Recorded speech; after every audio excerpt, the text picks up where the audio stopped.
Rural Development, Finance and Policy Committee to order. For the record, members, there is quorum present.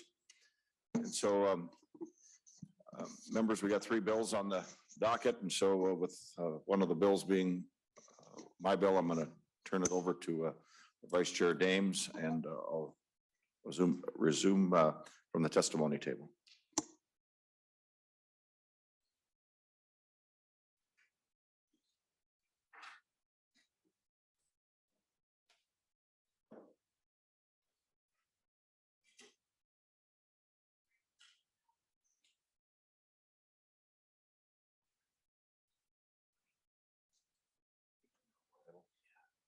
This one? Nope. There we go.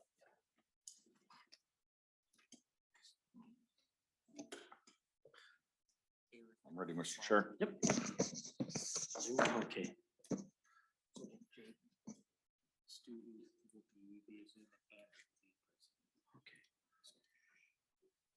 Senator Westrom, would you like to introduce Senate File 3481? Mr. Chair, I would, and I would move it for consideration and to be laid over for possible inclusion in the Ag Omnibus Bill. Senator Westrom moves Senate File 3481 for debate and possible inclusion. Senator Westrom, would you like to introduce your bill, Senate File 34A1?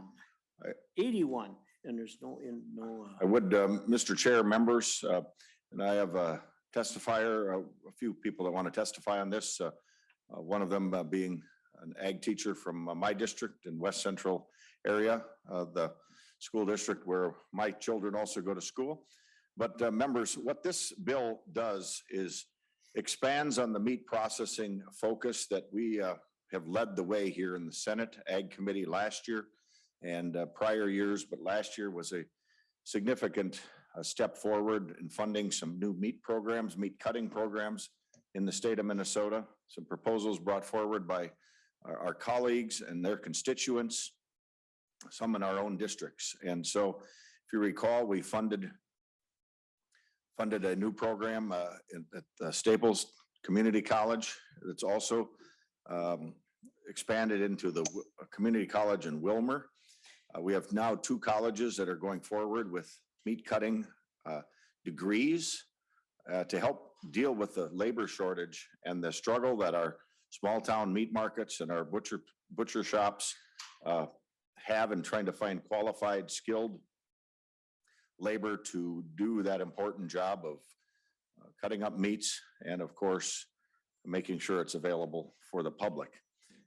If you recall, 2 years ago with the COVID-19 hitting in March, the scares we had of just having enough meat on the grocery store shelves, the calls I received, many of you also received from small butcher shops up to the bigger butcher shops or larger slaughter plants, were having to shut down. And the whole idea and the whole concern about having adequate meat supply and food supply really came to the forefront of something we need to make sure we're getting our arms around and finding ways to have people interested in the occupation and the skill, interested in expanding into those businesses.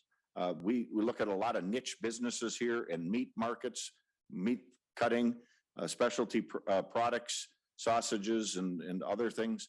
That really can be a strong niche market for farmers growing cattle, selling them directly, working with their local butcher shops. And so it's maybe a long way of getting around to explaining this bill, but I want you to appreciate the background and what we have actually led the way here in the Senate. We fought for that in conference, some of the funding that we got in place. We also funded the mobile meats the slaughter unit last year to help go around and help have demonstrations to be a training equipment for small meat markets as they try to train staff. And so to segue into this bill, it's one more connection. I've talked with, you'll hear from the testifiers, but ag instructors, ag teacher, our own local ag teacher in my district, West Central area, Mr. Swatsky, who will testify next, talking about the interest they have if they could get some meat cutting equipment for their ag programs to start having the hands-on experience for their students to be able to have that meat cutting equipment in their classrooms as an option to offer those classes, get students exposed to the idea, exposed to the career opportunity. And that does two things. One, it might pique some interest of students that never had the chance to try it, creating an opportunity for more labor opportunities at the local meat market. But it also might give them that experience that by the end of the semester, those students may decide, you know what, I'd rather go on a different path. And so with education, that is the win-win situation when we can offer these variety of classes to the students. You really give them the hands-on experience to make that decision for themselves, but open up those career opportunities that otherwise they may have never thought about. And so what this bill would do would be $70,000 grants up to $1 million through the Department of Agriculture to schools that would be interested, like the one you're going to hear from in my district, to incorporate that into their agriculture education and classroom and be another great feeding program to help enhance the meat cutting needs and careers across our state. So with that, Mr. Chair, I'd be happy to move to the testifiers and lend their support. Well, thank you, Senator Westrom. And the first testifier we have is Mr. Eric Swatsky, the agricultural instructor at West Central Area Schools. Eric, are you with us? Yes, can you hear me? Yes, we sure can. Good to see you again. And if you would state your name and who you're with, Eric, and proceed your testimony, certainly would appreciate it. Good afternoon, Chair and members of the committee. Yes, my name is Eric Swatsky. I'm the high school agriculture instructor at West Central Area Schools, which, to give reference, is kind of located partway between Morris and Fergus Falls, just a little bit west of Alexandria. I want to thank you, committee members, for hearing Senate File 3481. So this bill is going to provide a foundational support, as you had heard from Senator Westrom. We have a major need here in the meat processing workforce shortage that's been well noted over time, but we definitely have some opportunities here. So, this committee has definitely heard that in the past, and this kind of unnoticed shortage prior to COVID just became such an evident issue after we dealt with so many problems, especially in the first few months. And in fact, personally, I'm a turkey farmer, and we, during that peak time, a few months into the first wave of COVID being in the United States, there was a day where we were doing a load out of turkeys and we had to call. So we started loading about 7 o'clock at night. We have to call once an hour to see if enough workers were showing up on time, if they could even process our birds, because that was the peak of our worker shortages when they were fearing getting sick. And so they were not coming in, or they were sick and they weren't coming in. At about 3 o'clock that morning, we had to stop loading. We had another truckload and a half left to load. We had to leave those birds at our farm for an extra couple of days, send all of our workers back home and have them come back a separate night.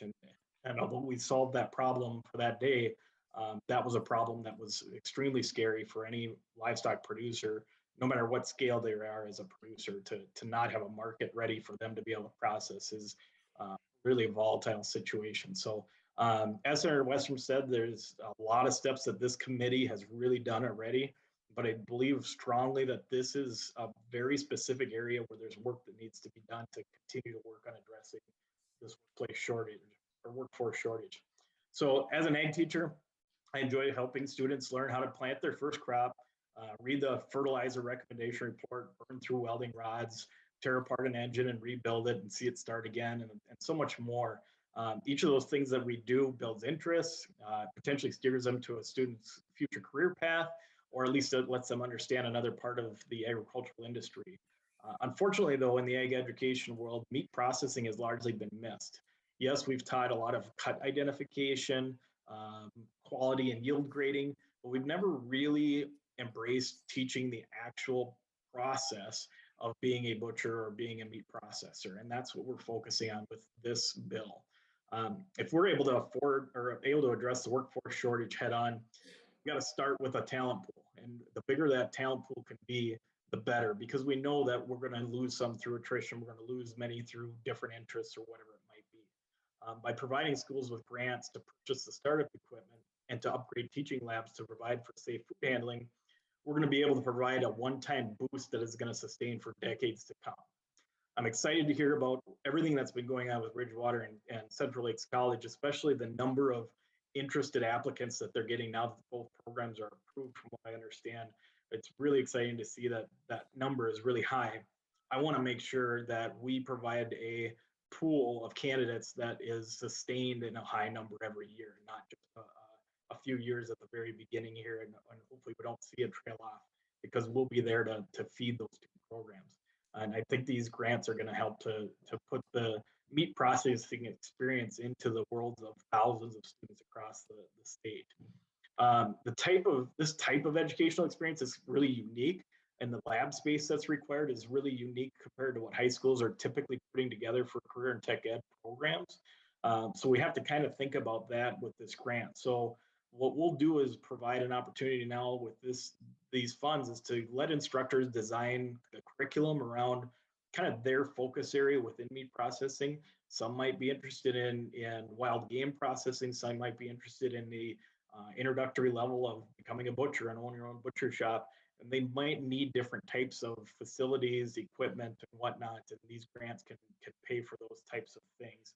But also get those teachers into some types of externships or professional development training to give them the true accurate training themselves before they're teaching those classes. And that's afforded in this grant system as well. And speaking of, ag teachers are really incredibly good at professional development.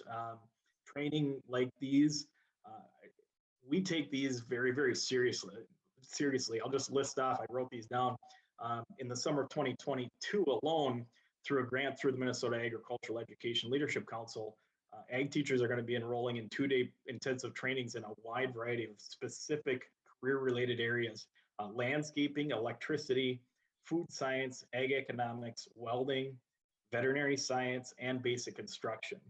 And I believe with the addition of the mobile meat lab that came through this committee and through the legislature, we should be able to utilize that mobile lab during off-peak seasons for the college and be able to train our teachers in similar types of training, professional development opportunities. So for me, every day there are students all over the state who are burning up welding rods. They're filling up pots with potting soil and fresh plant cuttings, adjusting carburetors. They're checking the EPDs and selecting for genetic superiority of cattle, let's say.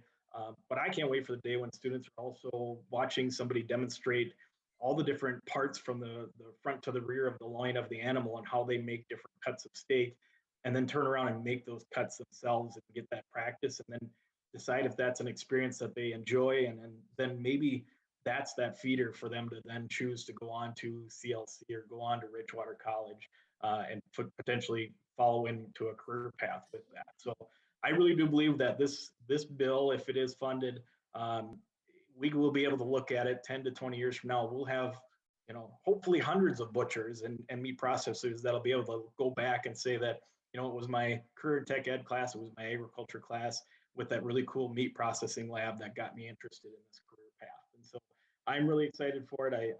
We are working locally at West Central area to do this through some other grants as well. But we're always looking for other opportunities to be able to provide these kinds of resources for our classes and for our students, because this is really going to be an exciting time for a lot of these, what we would call blue collar type of jobs that are now going to get the respect they deserve. And we really, truly do respect the meat processing world, especially after what we've seen in the last two and a half years. Thank you for your time. If you have questions, I'll be happy to answer. Well, thank you, Eric. And if you would stay with us, at the end, we'll open it up for questions. So next we have Miss Jaden Carey. And Jaden is a student and she's a member of the Braham Area School FFA program. So Miss Carey, welcome to the Ag and Rural Policy Development Finance Committee. And if you could introduce yourself, state your name and who you're representing, and then proceed with your testimony, we'd appreciate it. My name is Jaden Carey, and I'm representing Westrom, Chair Westrom. So good afternoon, Chair and members of the committee. My name is Jaden Carey. I am a junior at Bram High School, which is an hour north of St. Paul. I am part of the Minnesota FFA group, and I participate in a number of competitions, including meat judging, a small and large animal judging, horse evaluation, and a couple of other competitions and training days throughout the year. Participating in these activities really interests me because it gives me more hands-on experience than I get in the classroom and through other programs. This past year, I participated in a meat judging career development event for FFA. This event was held at Foley Locker, a fully working meat processing facility. It was an experience that I have never gotten to fully observe, but I have been seeing bits and pieces of it since my family raises beef for butcher. My family uses a private butcher that comes out to our farm. He and I have had many discussions about his business, and he has told me numerous times that he has nobody to take over his business after he retires because there's nobody willing to try something new. They have never been introduced to what it is he is doing, so nobody gets interested in doing the processing of animals unless they are brought around the processing of butchering to show them what it is. Getting that real hands-on experience and just watching how fast and easy they made the whole process seemed way different than what I had thought it was going to be like. That one day had brought up a lot of interest in that field for me. I know that in my school and many others, it would interest a lot of students seeing as it is something different from what we are already given for classes. And if any student just has a slight interest in doing something along the lines of meat production, it will give them the opportunity to explore this area and see if it is something that they would like to do in the future. A lot of students in my school hunt for some kind of animals, whether it is deer, waterfowl, small game, or other animals. It will help us to learn how to process our own animals and not have to bring the animals in for processing during hunting seasons. Giving the students the opportunity to explore this field, whether they see themselves in a meat production or if they are just taking the class. It will give them more of an opportunity to explore different careers. It will help students who are potentially looking into becoming a butcher to have something on their transcripts that shows them that they already have the base knowledge into the meat production program. That's the end of my testimony. I am now open to any questions. Well, thank you, Miss Carey. We certainly appreciate it. And if you would also be able to stay with us until we get to the question part of it, we'd sure appreciate it. Next, we have Mr. Stu Laurie, Government Relations Director for Minnesota Farmers Union. Stu, are you with us? I am, Chair Dames. I'm here via Zoom if that's all right. And thanks for the opportunity to testify. For the record, my name is Stu Laurie. I do government relations for Minnesota Farmers Union, and I'll be brief. It's either hard or very easy to follow an FFA student in testimony because Jaden said it all and said it well. But what makes me really excited about this investment is exactly what she highlighted in training the next generation of meat processors. You know, the bottleneck in meat processing is a persistent challenge for our members who raise livestock. It's the #1 agricultural issue that our members bring to us to work on. And so we're really excited to partner with Eric and others in crafting this legislation. But, you know, I think one thing that we've learned in this work and talking to processors is that similar to agriculture, there are a lot of folks who are running their own shops and don't have a succession plan. And I'm really excited about folks like Jaden learning about that in high school and maybe deciding to take over an existing plant, become a sole proprietor, and not just solve those workforce needs, but also become the owners of those businesses themselves. And I'll end with the fact that, you know, which Eric stated well, but this is well timed. I can confirm the colleges couldn't be here to testify on this, but they're ready and eager to train not just students who come through these programs, but also to do the customized training to get ag instructors ready to teach these courses. So we're excited in this about this investment. It's a key piece of the puzzle to build a food system that's more distributed, more resilient, and that keeps more money in our local communities. So thanks for the opportunity to testify and happy to stick around. Well, thank you, Stu. We certainly do appreciate it. And next we have Miss Amber Glazer. She's the Director of Public Policy for Minnesota Farm Bureau, and she's going to testify on Senate File 3481 and Senate File 3320. Ms. Glazer, if you would announce your name and who you represent and proceed with your testimony, we'd appreciate it. And welcome to the committee. Thank you, Mr. Chair, members of the committee. My name is Amber Glazer. I'm the Director of Public Policy for Minnesota Farm Bureau. On behalf of Minnesota Farm Bureau's nearly 30,000 family farmers, I want to express our support for both bills, Senate File 3481 and Senate File 3320. 20. I thought it would make more sense just for you to listen to me once today. Similar to what you've already heard today by Mr. Swatsky and the FFA student, we have heard loud and clear from our members that we need to continue to invest in meat processing in Minnesota. And a critical way of doing so is through education, whether that's through the next generation, like Mr. Swatsky's students, or continuing education for existing small processors. These bills will provide a needed investment into an important piece of Minnesota's agricultural industry. Thank you, Chair Westrom, for looking for innovative ways to address the labor shortage, and to Senator Rarick for supporting small processors to be able to continue to be successful. Again, I'd ask for your support on these two bills and would be happy to answer any questions. Well, thank you, Ms. Glazer. Members, that ends the testimony by the testifiers. Any questions, members? Again, any questions? Seeing no Mr. Chair. questions, Senator Westrom. Mr. Chair, just one little addition of Mr. Swatsky wants to just touch on it briefly. I know in West Central, they're working together with the Ashby High School Ag Department on some efforts, and I believe this would be a component that they may work on as well. Am I correct, Mr. Swatsky? And if you want to just kind of inform the committee a little bit more on that opportunity, just to give us a real flavor of what can be done. Mr. Swatsky, again, just state your name and who you're with and proceed with the balance of your testimony. Welcome back. Thank you, Chair. Eric Swatsky again at West Central Area High School. This all kind of came about because of something on the side that we've been working on. We applied Ashby Schools along with West Central Area in a partnership USDA good food program grant. And what we were applying for is some money for each school to build a facility for us to do food processing, so that we can not only process meat in this sense, and we'll talk about that in a second, but also we grow a lot of fruits and vegetables at both schools. And so all that processing needs to be done following good HACCP practices and following all of the regular food safety standards. And so we wanted to do something that more robust. And so we applied for this grant. We're waiting for this summer for awardal announcements to see if we've got it. If we do, we'll each have a place to teach food processing and be able to clean up all those vegetables and fruits and do meat processing, with the intent that the supply that we have is either donated to our local food shelves or sold locally. So we're going to be working with farmers directly in our communities to locally grow, locally process, locally sell, or donate those products. So we're really excited about it. And when we got done submitting our grant, it was kind of a aha moment of, it's going to be really hard to guarantee that we get a USDA grant. We understand that. And so how do we make sure that schools across the state of Minnesota have the ability to put in that investment, that initial investment to teach meat processing?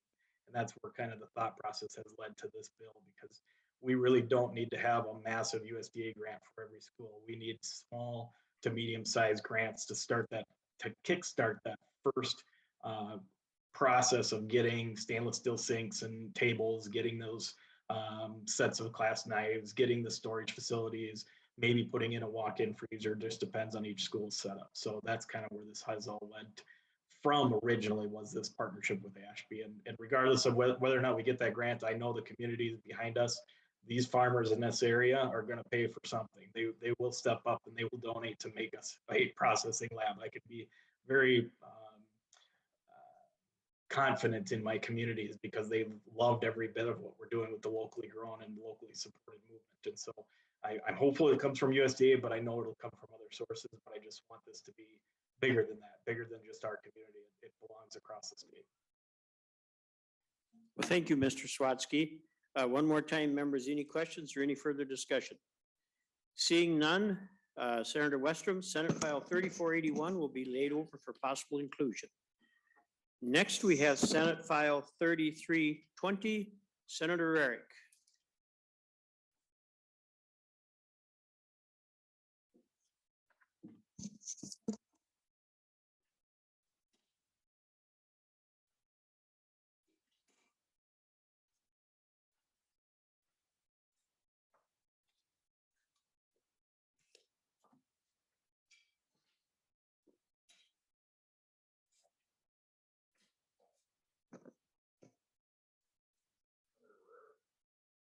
Senator Rarick, welcome to our committee.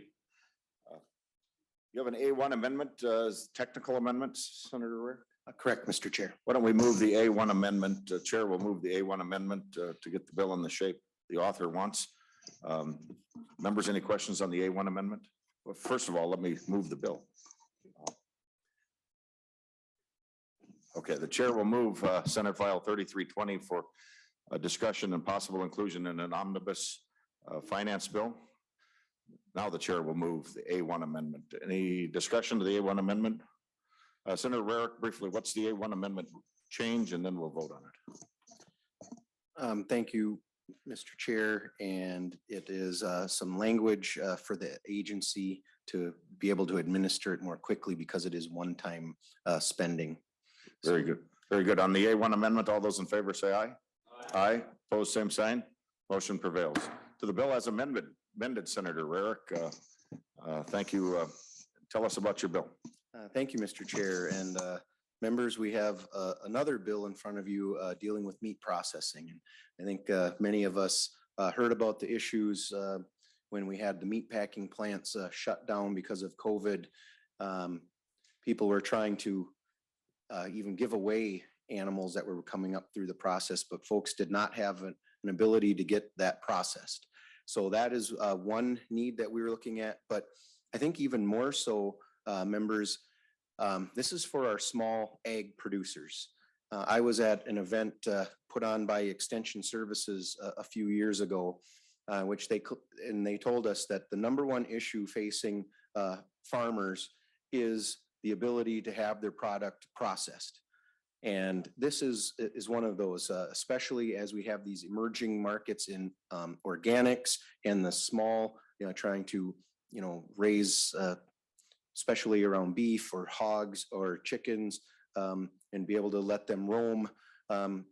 Small producers need access to meat processors locally to make it affordable. And this bill is looking to bring more training opportunities and help cover the costs of that training especially for our small producers. And the one thing about this bill is written that we really like is the fact that it has the ability to cover 100% of the reimbursable activities involved with that. So with that, I would turn it over to my testifier. Thank you, Senator Rarick. It's a Mr. Greg Werschke. Are you with us, Mr. Werschke?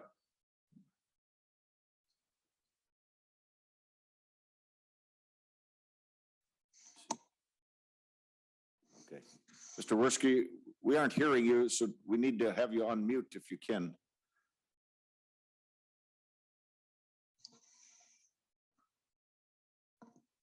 Still not hearing. Okay.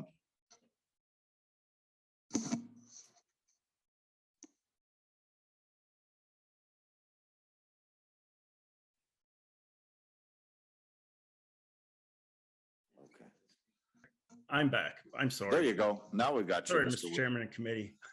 Welcome. Now we can hear I'm you. not- We couldn't hear anything before, but Mr. Werschke, if you could identify yourself for the record, tell us who you are and who you represent, and then please proceed. Tell us about your support or testimony on this bill. Well, my name is Greg Werschke. I'm from Elk River, Minnesota. I'm representing the Land Stewardship Project. We are the owners, or my family's the owner of Clean Chickens and Company. We're the only mobile USDA poultry processing company in the US. We serve the state of Minnesota, going from farm to farm, processing their poultry and giving them that ability to sell them in stores, restaurants, wholesale. We're also the only Department of Labor's registered apprenticeship for meat processing and poultry processing in the state of Minnesota. We're currently working on building a halal certified goat and lamb manufacturing facility in Wilmer. There's a need in Wilmer, just basically on the population side, that they can't get the fresh meat they're looking for. And we're kind of really excited about going to Wilmer because of Ridgewater. We can pass our employees back and forth and get the professional training they need right away as a small processor. This last year, we graduated 2 apprentices. We're taking on another one. As I see it, I've been out there, I've been to a lot of plants. This would give the Minnesota Department of Ag a great tool, because when meat inspectors come into your facility, they question what you're doing and kind of, okay, you got to change this, but you can't ask them the question, what would you do? That's supposed to be coming from your training. This would give them a tool of saying, hey, you need to go for this training, or you need to get your skills brushed up on here so that you can perform your job better. It also, all of our apprentices are HACCP certified. This last year, we spent $1,400 to send apprentices down to Ames, Iowa for their HACCP training. So when they come back, they can actually run the facility.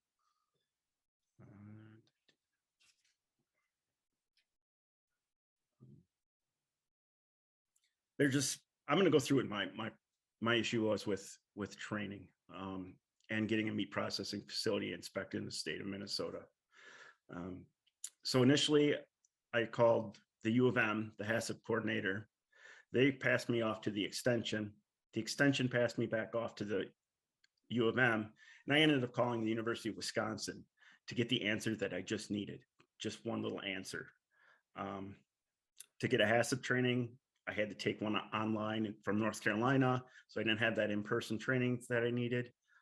Later through the process, I learned that I can send my apprentices to an in-person training and have them get more out of that training.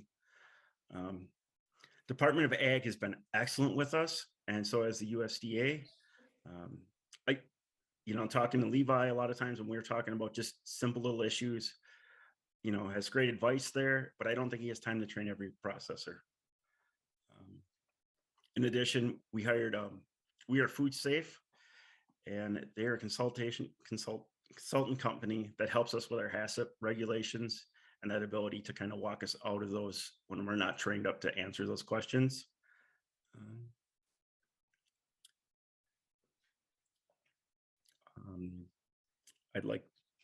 I really support this because I can see it helping us. I can see it when we start the facility in Wilmer, the ability to teach meat cutters more skills and better skills to improve product and product presentation and serve underserved communities and farmers. Thank you, Mr. Chairman. Thank you, Mr. Werski. We appreciate you joining us. Members, questions?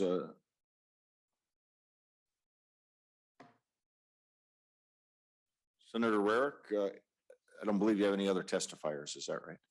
That is correct, Mr. Chair. So, Mr. Senator Rarick, why don't you give us a closing, and we will lay the bill over for possible inclusion.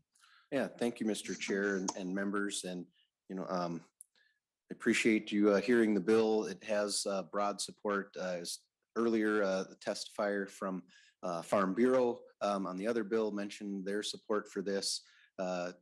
Laurie with Farmers Union wished me to reiterate that they support the bill. Land Stewardship Project, they support the bill because of its ability to help the small farmer and processor. And then Central Lakes and Ridgewater colleges, which offer meat processing classes, support this. It will be very good for our smallest producers in rural Minnesota. So thank you for consideration, Mr. Chair. Thank you, Senator Rarick. With that, members, the bill is laid over for possible inclusion. So members, we'll move on to our third bill, a final bill on the agenda, Senate File 3737, Senator Weber. Members, the chair will move Senate File 3737 for consideration and possible inclusion in an omnibus bill.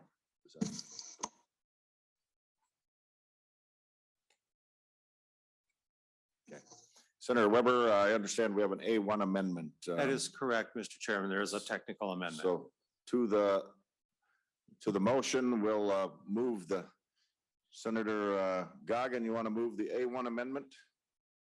So moved, Mr. Chair. And members, any discussion? The A1 amendment, all those in favor signify by saying aye. Aye, opposed, same sign. Motion prevails. To the bill as amended, Senator Weber, welcome back to the Ag Committee.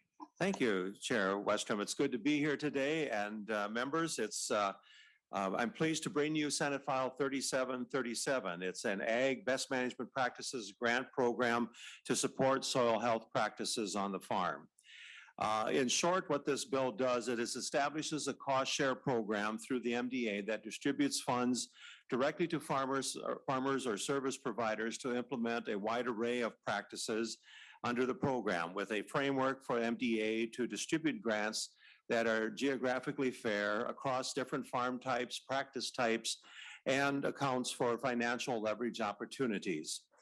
It's inclusive of a broad set of practices so that farmers can determine what is going to be the best fit for their particular operation.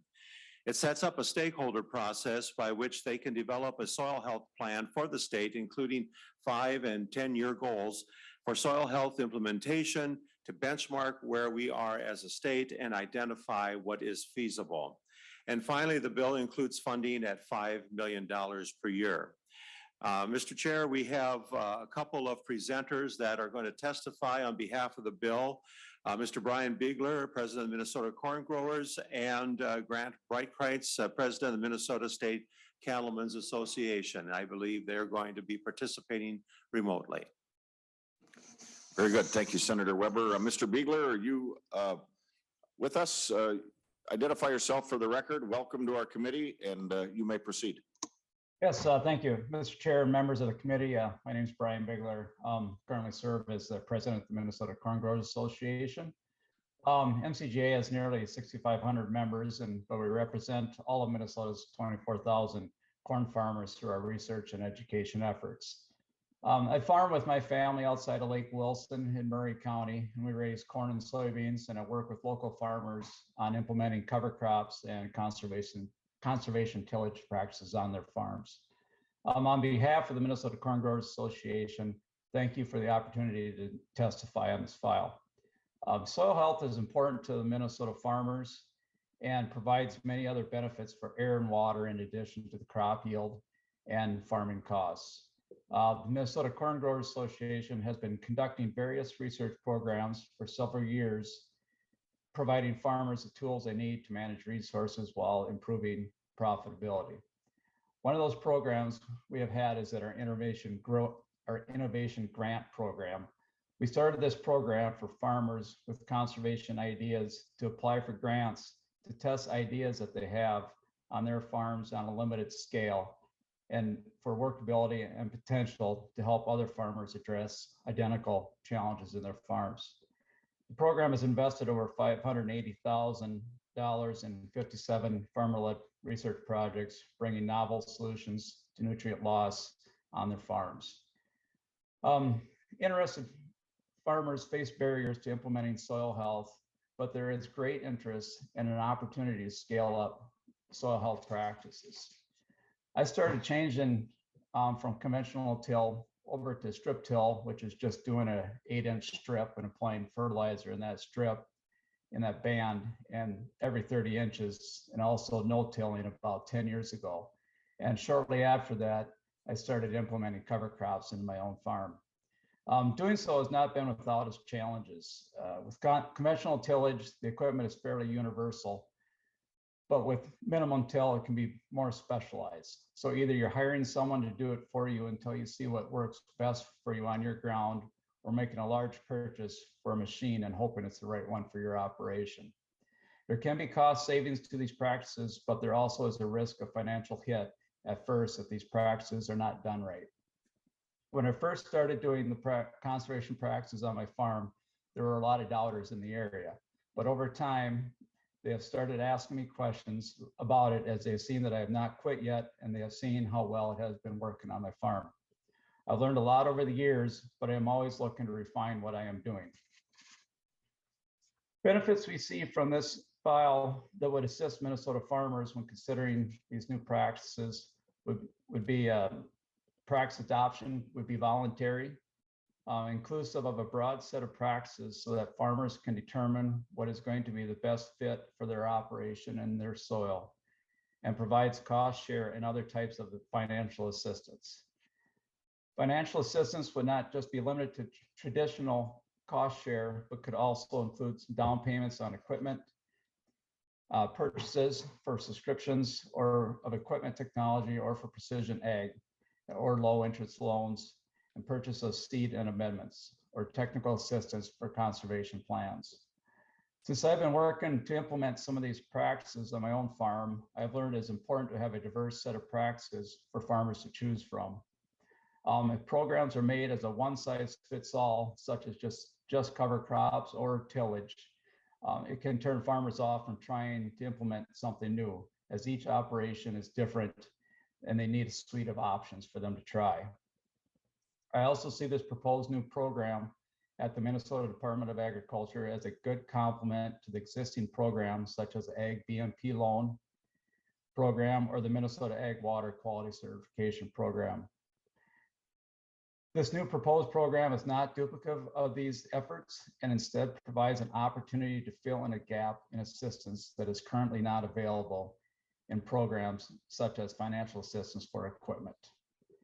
On behalf of the Minnesota Corn Growers Association, we appreciate your consideration and thank you, Senator Weber, for bringing this bill forward. Thank you, Mr. Bigler, for joining us, and thank you for your testimony. Members, we've got other 5 others to testify, and then we'll open it up for questions. If you can stick with us, Mr. Bigler. Next, we've got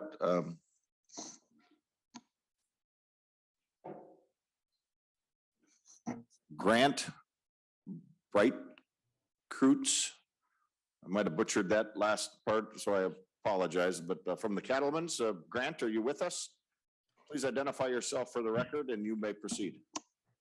Yes, I am, and good afternoon, and thank you for this opportunity, Chair Westrom and the committee members. I'm Grant Brightkreutz. I'm the president of the Minnesota State Cattlemen's Association here in Minnesota, and I'm here to testify in support of File 3737. I'm coming at this from a little bit different approach, as my wife and I have changed our farming operation over the last 20 years to focus on soil health. This bill really caught my eye, I should say, as I was reading through it, as it doesn't stack onto or limit the ability as us as producers, farmers and ranchers in the state. It really opens up the opportunity for us. When it comes to soil health on our operation, we have reduced the amount of nitrogen used to produce a bushel of corn from 0.2 of a bushel to as much as 0.6 of a pound of nitrogen, to produce a bushel of corn, which is way down from the industry average of 1.2 pounds, which I firmly believe helps address a lot of the environmental issues that keep being brought forth on the state and the national level. We have also implemented soil health practices on our ranching side of the operation, and we have quadrupled the stocking rate per acre on our ranching side with the elimination of herbicide and fertilizer applications each year. It's all about managing for soil health. A couple of the things that really entice me about this file is the lack. What we face here in rural America right now is the lack of the equipment to do this, to implement soil health practices. Farmers are very innovative and will build it. There are some manufacturers out there building it for us now, and obviously it all comes with a cost. And like Brian had mentioned earlier in the testimony, whether you're switching to strip till or no till, there's a cost to implementing these practices on our operations. The other part is our agronomy service providers do not have this equipment currently. Some are starting to adopt it, so they do provide a service, but a lot of us need to do these applications ourselves. I speak to thousands of producers each year trying to teach them about soil health, and the first question that comes up is seed cost. This is another way to give the producer a little bit of background on help with seed cost. On the cattle industry side of it, one of the questions I get a lot from producers is, well, why do I want to do this? And I need to invest in temporary fencing and water infrastructure, 2 huge things that NRCS partially helps us with, but this would be another important part of it. And I guess through all the years of us changing and doing this, the biggest comment, concern I get from producers after they start implementing soil health practices is the biggest comment that comes back to me is, I wish I'd have done this earlier in my career. And I will say that as a producer, I also wish we had started this way earlier in our career, because we are now more profitable. It's just helped the operation out immensely. So with that, I believe this also gives us as farmers and ranchers within the state the opportunities to implement some of these practices on our farms. And I firmly believe that the best way a farmer learns is farmer to farmer education. So if one or two of us can try it in a county or a region and spread the word, I feel this will help make this movement move forward greatly. So with that, thank you for the opportunity to present here, Chair Westrom, and thank you, Senator Weber, for bringing this bill forward. Thank you, Mr. Breitkreis. Next members, Ben Mergen. Are you with us, Ben? Go ahead, identify yourself for the record, please.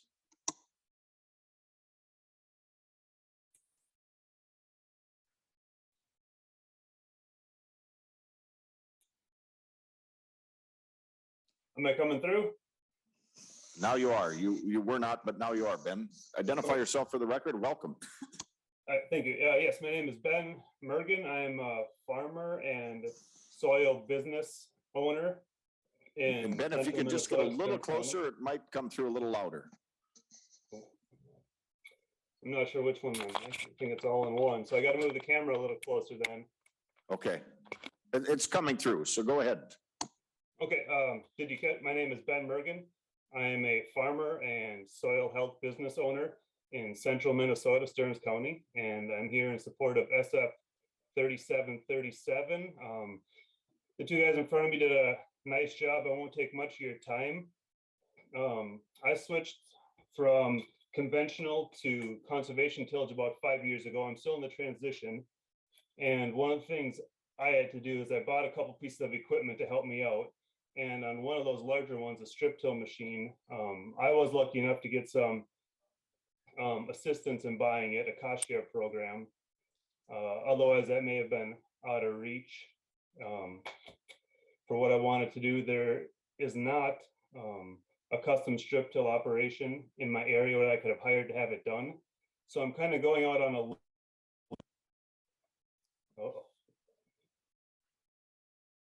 Can you still hear me, at least? Yeah, we can. You did shut your video off, if you're able to turn that back on. That's rural broadband. Apparently it doesn't want to. Well, if it's cutting you out, that's fine. We understand, so. Okay, I'll just. That's another topic in our committee, so. The nice part about this bill is that, like the other two guys said, you know, it covers a wide range of farms, of their goals. You know, it's not a one size fits all type of thing. You know, we're here working with some cattle grazing. You know, I got strip till. We got some manure management involved in what we're doing. You know, we got beef, we had poultry and dairy. So there's just a lot of moving parts, and it is nice to have some compensation in trying to switch from conventional to conservation tillage.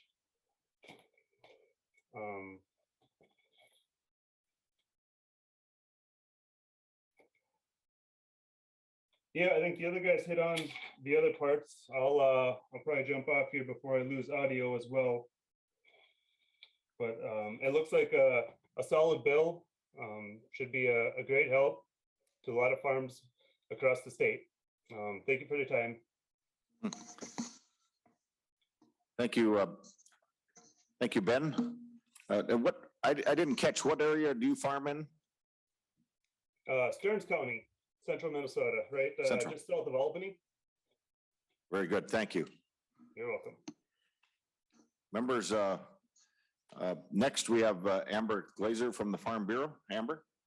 Mr. Chair, members of the committee. You know the routine. Identify yourself for the record, please. I am still Amber Glazer, still from the Minnesota Farm Bureau. And I would like to offer our support for Senator Weber's bill that will provide grants to our farmers to put voluntary practices into place. I would also like to call attention to the letter that was provided in your packets from 9 agricultural groups that represent a wide variety of commodities. and the support that these organizations have for this bill as well. Farm Bureau supports voluntary market-based approaches to soil health and to environmental practices in order to help farmers continue to implement these things on their farms. We like how this bill allows for a wide variety of practices that will work best for their farms in their specific parts of Minnesota. You heard from the farmers that have testified before me about some of the things that they do on their farms. And as you are well aware of the diverse practices and crop and livestock production across the state. So this offers a lot of flexibility that is important to make sure that these practices are actually being used effectively to make a difference in soil health. This bill also allows for grants that will help to actively put conservation practices on the ground through a wide variety of eligible expenses that are often too big of a barrier for farmers to overcome on their own.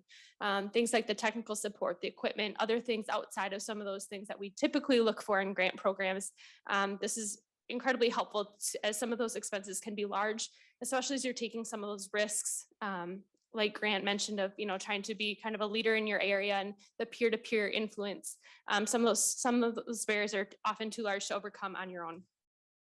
And then finally, rather than arbitrarily placing requirements on farmers, this bill establishes a stakeholder process that will develop a soil health plan, but will be realistic and approachable. So we appreciate that take on that piece of this bill, and especially as it looks at creating that baseline. Farmers are proud of the work that they do in the environment and on soil health, and by creating that baseline, we can help provide some of the things that are already happening on the ground and how this grant program can continue to help expand those opportunities. Farmers across the state are continuing to put practices into place on their farms that improve soil health. By providing a grant program with broad reach, we can help them continue to do what is best on their farms and remove some of those prohibitive barriers financially that they face. Our farmers care deeply for the environment, and we ask for your support for a program that will help them scale some of these programs and take risks on new practices. I'd be happy to answer any questions. Thank you, Ms. Glazer. We're going to finish the testimony and then we'll open it up for questions. Members, Stu Laurie from the Farmers Union. Welcome, Stu, and identify yourself for the record. Thank you, Chair Westrom and members of the committee. For the record, my name is Stu Laurie. I'm the Government Relations Director for Minnesota Farmers Union, and folks have said it well, so I'll be brief. I just wanted to share Farmers Union's strong support for this legislation. We're a proud partner with the groups that Ms. Glazer mentioned who developed this program, and just briefly wanted to pull out a couple pieces that other folks mentioned in their testimony that I think make this a really good fit for us. First, folks have talked about some of the needs and the barriers to adoption to soil health. We have a lot of members who want to do more, but purchasing equipment, like President Breitkreitz mentioned, is a big barrier. This would build on existing programs and help farmers overcome that to try these practices out on their land. Second, and I think President Biegler said this, but I have confidence that this is a good investment for the state to make in our state resources and in farmers, because as he mentioned, these practices often do pay over the long term. It's that near-term risk that farmers really need to manage, and that's where state support can really help. So we're excited about this proposed investment in voluntary adoption of a broad suite of soil health practices. And we're also excited to build on existing programs that are working well for farmers in the state. We believe this bill does that. So thank you, Chair Westrom, for the opportunity to testify, and thank you, Chair Weber, for bringing this proposal forward. Thank you, Mr. Laurie. Last, is there TJ Cartus? Are you with us online from Cover Crop Seed Sales?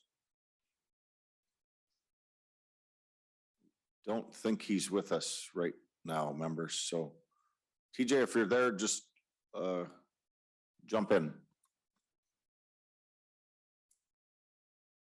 Members, why don't we open it up for questions? If TJ makes it before we're done, we'll just open it back up for Senator Dames and then Senator French.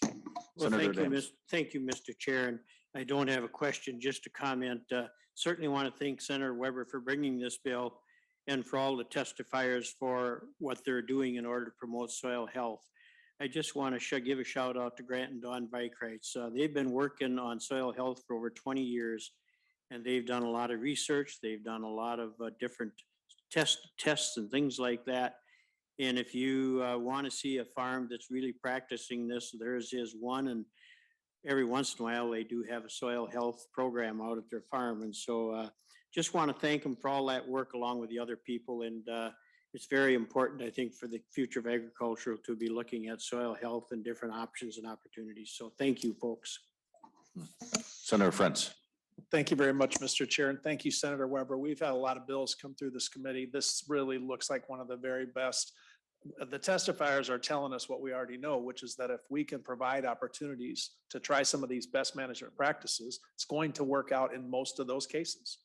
We've talked about soil health in my district. I hear the same things Ms. Glazer's talking about, which is I'm not sure it's going to have a cost barrier. It takes a time to pay off. And I think what you're doing here is exactly what we should be doing. I think this is a template for how we transition and go forward. And if we get this in our bill, Mr. Chair, and if we get to conference committee, I really think we should be fighting for every penny. Thank you. Thank you, Senator Friends. Senator Weber, to that issue, maybe you or one of the testifiers just talk about the $5 million you mentioned.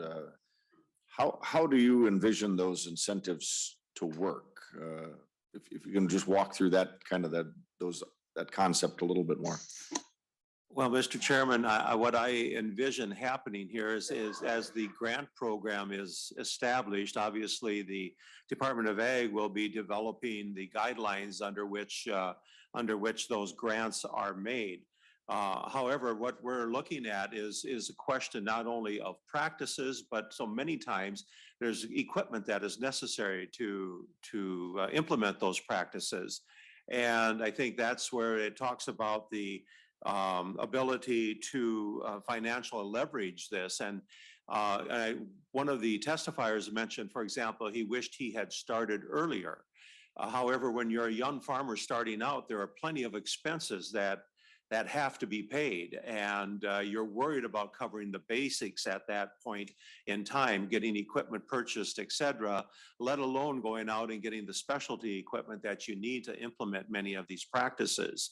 And sometimes, having a grant that is capable of being applied to that equipment might be the financial edge they need in order to get their financing in shape that they can borrow the money that is necessary. We all know that agriculture is a cyclical business. You have your ups, you have your downs. Sometimes the downs are way down, sometimes the ups are quite up. But at the end of the day, no matter what it is, no matter what the year is, you still have to pay your bills. And so I think this provides that opportunity for that to happen. And I don't, the Department of Ag obviously has a number of grant programs out there, and I know that the commissioner sent me a text talking about they're in support of this bill, this program, and if there's anything he would care to add, Mr. Chairman, certainly I would cede the table over to him to testify. Senator Weber, thank you. And given we've got the commissioner here, let's take advantage of that. Commissioner Peterson, if you just want to comment on that, just so we have a better understanding of how this voluntary program might work. Mr. Chairman and members, Tom Peterson, Commissioner of Ag. This form of this will be in our governor's budget bill or proposal, and working with groups. Again, when the governor we put together our budget, we had a portal where people could send in their ideas. And this was, again, one of the bigger things that we heard from. I think you was referenced a letter of 9 organizations supporting that. And we've had more kind of reach out to this. And I think it just shows about what's going on right now in the countryside. One of the things I noticed when I'm traveling and been to, many of the farmers that testified today's farms or events, that we see farmers that have made their own equipment for doing cover crop seeding. And they'll say, let me show you my thing, where they've had to put out an expense, and then they show other farmers, and farmers learn from this. So we see equipment, subscriptions, seed learning from this, that this could be kind of the incentive that helps people kind of get into this. And so we do have our Ag BMP loan program at the department, which is a very successful program that many farmers use for this. So we see this as a real complement that gives Minnesota the edge. And then it has just so many other, this just, really affects our water quality and lots of different things that we work on. And so a couple other things I just mentioned. Oh, like this goes well too with our water quality certification program, that where we're trying to get 1 million acres in, and really will work to help. So I think it's a really worthwhile effort, and we look forward to working with Chairman Weber on this and yourself, Mr. Chairman, as this goes forward. Thank you, Commissioner Peterson. Senator Dornick. Thank you, Mr. Chair. Thank you, Senator Weber, for bringing this forward. Soil health is really important, and appreciate that. And the farmers that are changing. I wanted to go back to kind of what Senator Weber asked or mentioned about, I think it was Grant mentioned he wanted to start earlier, and this is an incentive, but I want to hear his story of what made him make the jump to step forward and do it. If Grant would share that with us. Grant, are you with us? Did you hear to Senator Dornick's question? Yes, Mr. Chair, I heard his question. What pushed us into it was actually financial. We were struggling to make it here on the farm, and we just thought there had to be a different way, a better way. And my wife and I spent tens of thousands of dollars traveling to find other educators and farmers throughout the nation and throughout the world that were doing this. And we learned from them, and we hit some hard times and some bad road bumps throughout our process of learning it. And right now in the state of Minnesota and across the United States, we've got so many more people that can help educate the producers on this. And given the financial assistance, I believe we can make a big change to potentially head off a lot of the environmental concerns that are coming at us as producers in the state. Senator Dornick, any follow-up? No, not really no follow-up. Just thank you for jumping in and doing it. And I'm glad that you're being successful doing it too, Grant. So Mr. Breitkreuz, I'd follow up. Talk a little bit more about your operation. You've got cattle, corn and beans. Do you do some of the row crops as well? How do they interact? Just maybe a little more detail of what were some specific things you've found changed, but have financially been a good practice and more sustainable. Yes, Chair Westrom. We were originally a corn, soybean, and beef producing farm. We now produce a lot of different stuff, but we are no longer corn and soybeans. We have small grains. We have edible peas, field peas. We grow cereal rye. We have found markets for all of this, which is part of soil health, is not just a corn soy rotation. Obviously, we can improve soil health through just a corn soy rotation, but we have greatly improved things by adding other crops into our operation, which really gives us a lot of marketing opportunities, makes our farm much more stable, makes us more profitable, all while improving the environment and the ecosystem that I farm in. Thank you. Thank you. Other questions, members?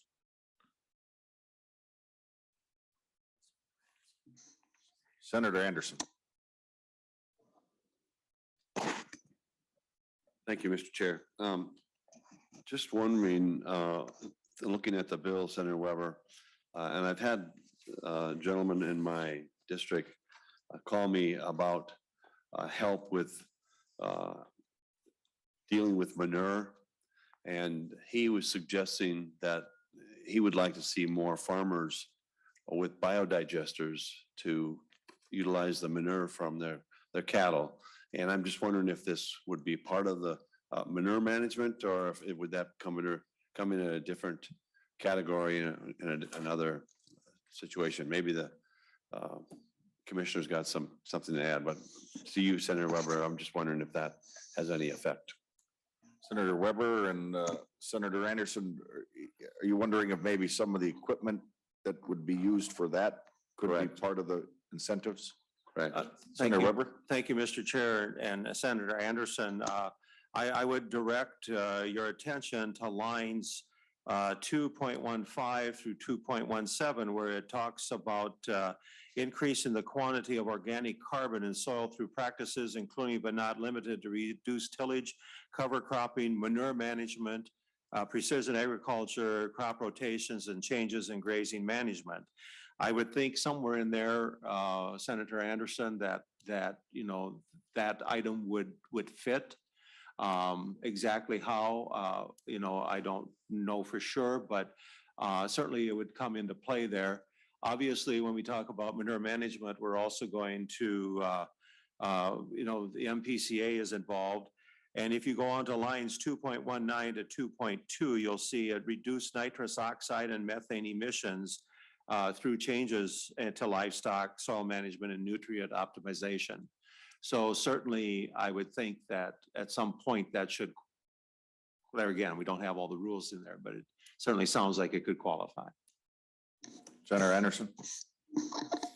Thank you, Mr. Chair. Senator Weber, so will it be the Department of Agriculture that will be deciding this as far as who gets the grants and based on what the guidelines are set up with?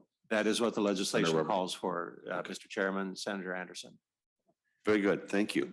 And Senator Weber, little to the question, one of your testifiers talked about, I think it might have been Farm Bureau, but talking about a baseline of the soils, what do you envision with that? And I guess where I'm going with my question, or just the concern,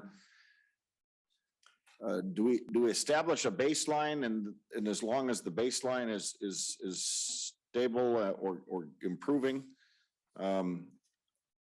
do we view that as a good practice, and or what do we do by measuring the baseline? Because I guess the big concern ultimately is, do we want government to get into dictating, or by setting a program up, does it eventually become more of a required program and a required way of farming? That's not what I hear you talking about.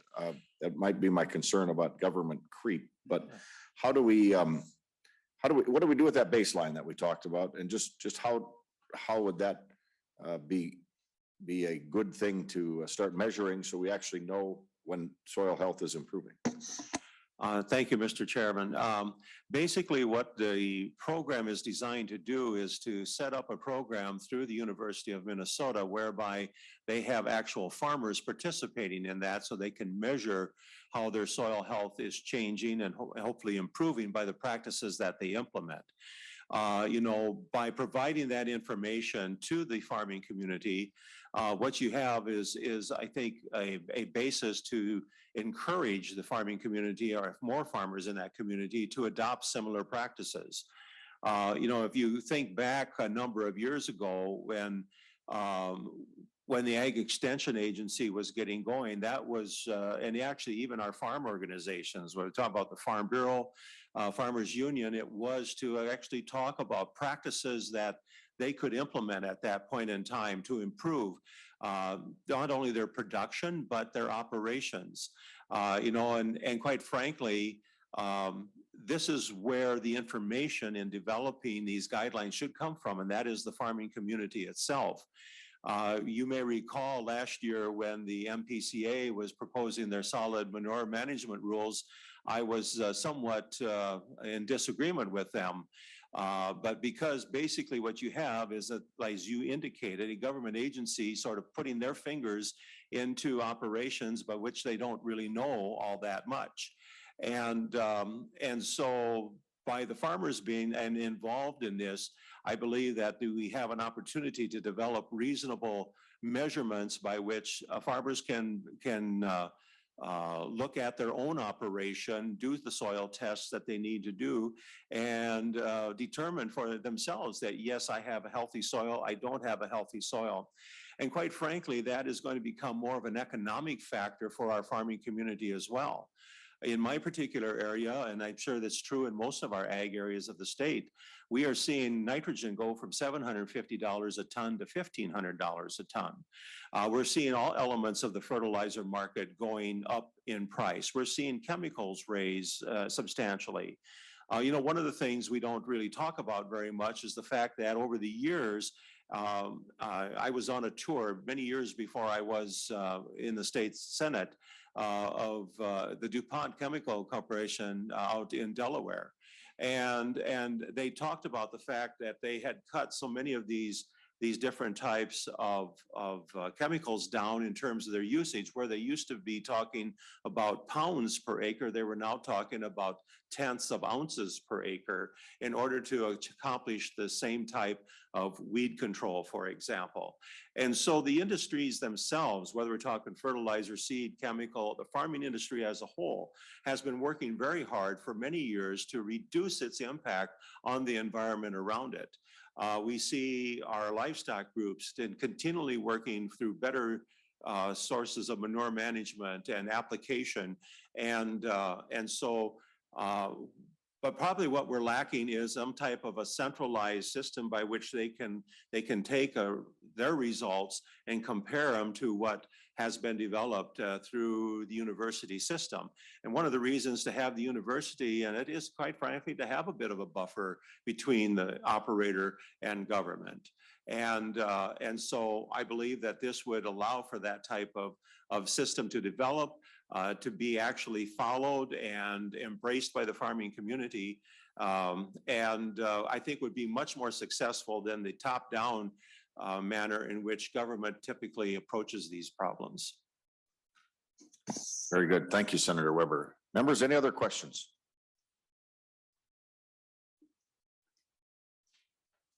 Having none, Senator Weber, any concluding comments? Otherwise, we'll lay the bill over.